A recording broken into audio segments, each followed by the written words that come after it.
Chapter 37. Danny. I was setting up the camera when my dad texted. "Dad, I'm here. Just paid. Is there anywhere in particular?" "I should sit, what?" I looked up at the stands, my heart racing as I texted. "Wait, you're here in Southview? At the hockey game? No. No way. He couldn't actually be here at the game, could he? Why was he in town at all?" Panic ballooned in my chest. This can't be happening. I haven't even batted a chance to talk to Mom about Dad yet. And now he was here, without telling me he was coming. No, no, no, no, no. I glanced in the direction of where the hockey parents were sitting, and I could see my mom next to John, Sarah, and the twins, right in the middle of their row. I jumped when my phone buzzed, and my heart was beating in my ears when I read, "Since it's been nearly impossible to reach you, I decided to fly in so we can talk. I thought I could surprise you. No, no, no, no, no, no, no, no, no, no, no, no." I texted, "I'm going to be busy during the game with manager stuff, and it's pretty packed tonight. So, meet up afterward. Maybe we should just... What hotel are you staying at? Please, please, leave. Dad, I've already bought a ticket, Daniela. I'll watch the game and we can connect afterward." God, I couldn't believe he was actually here. I texted, "Sounds good." My hands were shaking and my stomach churned, because I was actually going to have to deal with this. There was no more avoiding it. I was going to have to tell my dad the truth. "I want to live here with Mom, but I also want you to move back so we can see each other." I didn't want to say those words. Not to the Colonel, but he was my dad. Even though it wasn't his idea of perfect, he'd want to make the sacrifice to spend time with me, right? I turned back to the camera and hit record just before they started announcing players, deciding any negative thoughts were going to have to wait until after the game. I needed to focus. I watched Alex skate toward the bench, his face so serious that it was hard to believe it belonged to him. He looked mean. His dark eyes were focused, his mouth a hard line, and I felt queasy. For him, knowing how badly he wanted this, how badly they all wanted it. Hell, all you had to do was look around the Dug and you could feel the electricity from how badly everyone in the town wanted it. I'm so nervous. I looked away from Alec as Cassie ran up beside me. "Yeah, same. Do you realize that if we win, we'll be staying at a downtown hotel in less than a week? Missing school to watch hockey boys all day?" "You can't say if we win," I said. "You have to say when. Say it again the right way." "Someone's getting superstitious," she teased with a smile. We didn't talk as they announced Adina's team, though the student section had a lot to say about them, and when the announcer shouted, "Your Southview Packers!" and the crowd went wild, Cassie and I were screaming right along with them like insane fangirls, and we got worse.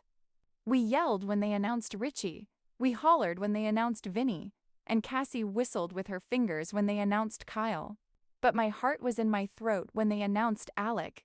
The rink was deafening with shouts of Zeus, and I felt like I was going to have a heart attack as he skated onto the ice. I'd seen multiple reporters around the arena, and according to him, there were probably NHL and college scouts there as well. Part of me was too nervous to be excited. I kind of wanted to throw up, and part of me couldn't look away from him. And Eurus Ailey Thingtoby Thyking at that Pavoka Nomen Buch looked ridiculously attractive in his game uniform. It was hard to enjoy his eye candies, though, when I knew how stressed he had to be at that moment. Please win. Please win. Please, God, let them win. It felt like I stopped breathing the second the puck dropped. Adina was freaking good, so good that it was giving me heart palpitations. They were pushing us around, playing very physical hockey in their stupid green jerseys. But Alec was always in it, slamming people into the boards as he went after the puck. I was probably biased, but I swear to God we were in it because of him. He seemed to always be there to stop them from scoring, and he seemed to always send the puck exactly where it needed to go, where we came this close to scoring. Unfortunately, they had a guy just like Alec. When I paused filming at the first break, it felt like my blood pressure was at an unhealthy level. We hadn't scored yet, and neither had Adina. "This is insane," Cassie said. "We have got to get control of this game." I glanced in the direction of the hockey parents, and my blood pressure spiked a little higher as I wondered where the colonel was sitting. "Hey, do you care if I go say hi to my dad really quick? He just got to town." "Of course," she said. "Go. You need to tell him."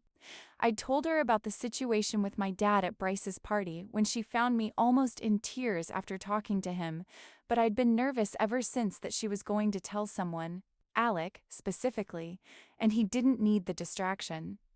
I know, I said, being vague like it wasn't a big deal. I started walking up the steps, but stopped when I saw him.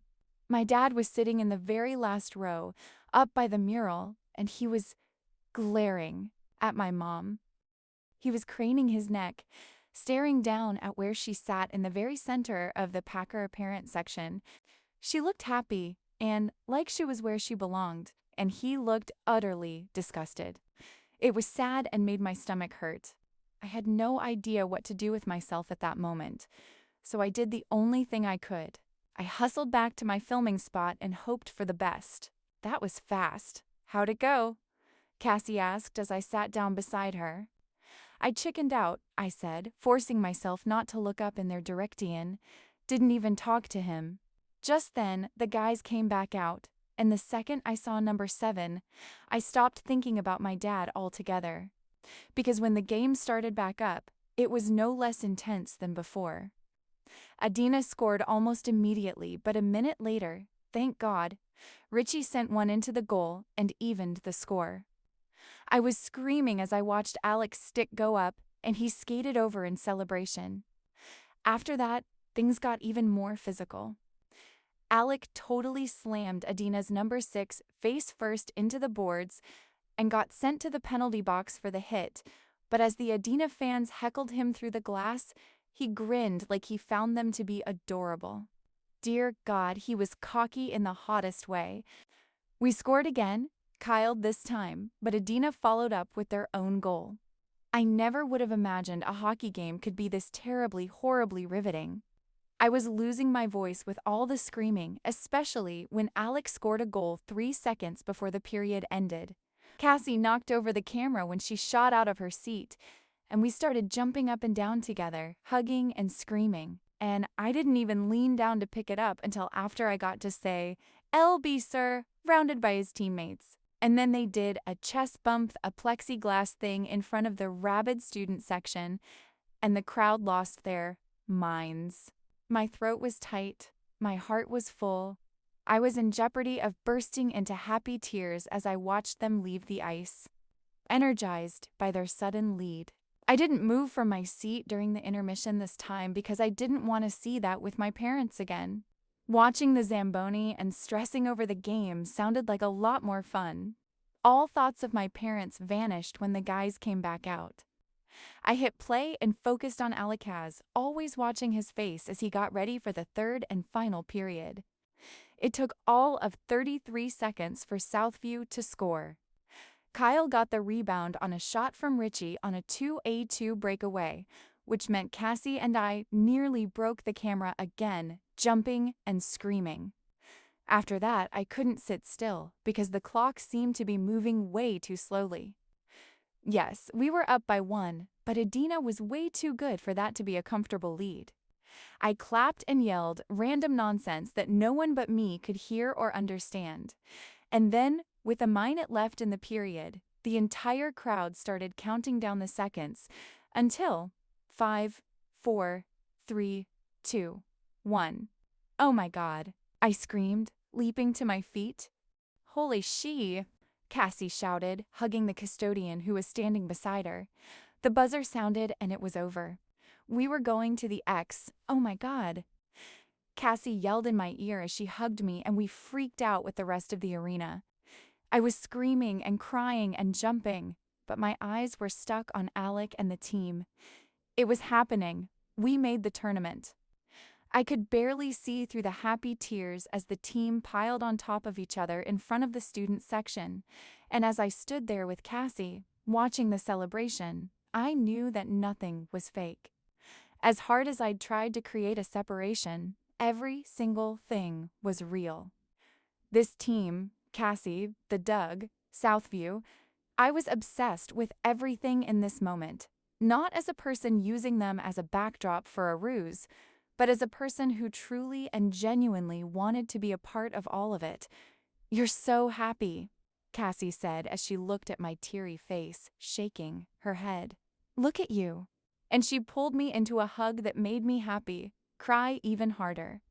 I glanced up at the bleachers as she hugged me, and I saw my dad, standing by the mural, talking to Big John. Holy shit, B's talking to Big John.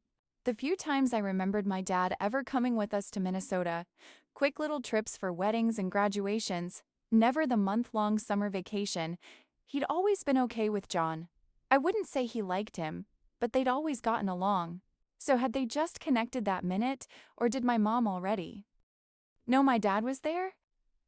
I quickly checked my phone after Cassie let go of me and the lack of messaging trauma my mom and him assured me she'd had yet to encounter my father. But shit.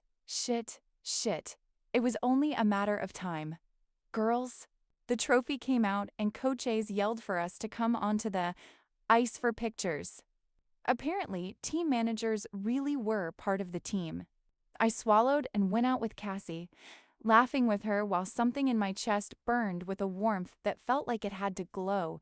It was so intense.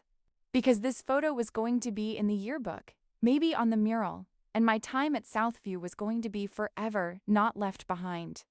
I followed Cassie onto the ice as some adult yelled instructions, trying to get the team to line up for photos, but when my eyes met Alex, the dark brown eyes of the best friend I was so fucking proud of, it was over. I ran at him and his big arms caught me, holding me against him in the tightest hug. "You did it," I said, the tears back yet again. "That was amazing, Bercheski."